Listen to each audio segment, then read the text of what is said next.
that has to be labor. Now, does anybody know who this guy is? You guys recognize this guy? This guy is Marty Walsh. Marty Walsh was the mayor of Boston. He was a former House Assemblyman for State House Rep in Massachusetts, a longtime member of unions, and was the president of a large local union in the Boston area. He is now our Secretary of Labor. And just to put aside any questions you might have, no, he did not appear in The Departed, okay? That is a complete myth. He had nothing to do with that movie whatsoever. He is, though, our Secretary of Labor. And he is going to have a big impact on our businesses over the next couple of years, because there are some labor initiatives that are happening in DC that are going to put some pressure on our costs. So let me explain to you what some of those initiatives are. The first is minimum wage. Now, we know the debate carries on about minimum wage, whether it should be increased to $15 an hour or not. Big Democratic support, not as much support among Republicans.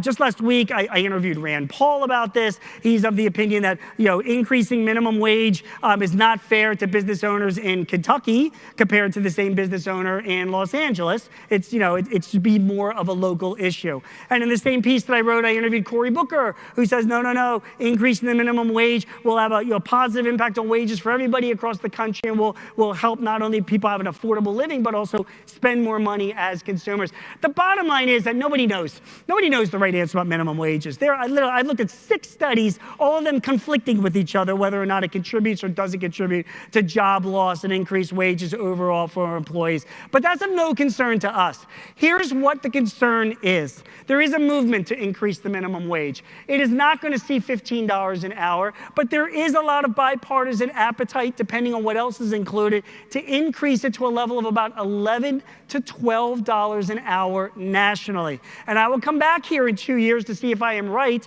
because my prediction is before the midterms, we will see an increase in the national minimum wage to somewhere between $11 to $12 an hour.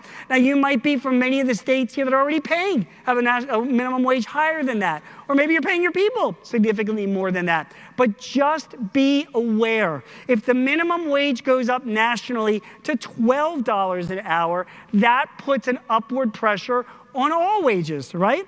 Because you got somebody that's making, I don't know, 16 bucks an hour now in your factory, and that's more than twice the national minimum wage. All of a sudden, an entry-level person can get 12 bucks an hour and they're still making 16. What do you think that person's going to say? Right? I need more, right, to keep it equitable. So keep an eye out on this increase in minimum wages, because I think it will happen nationally, and it will have that upward pressure on all wages.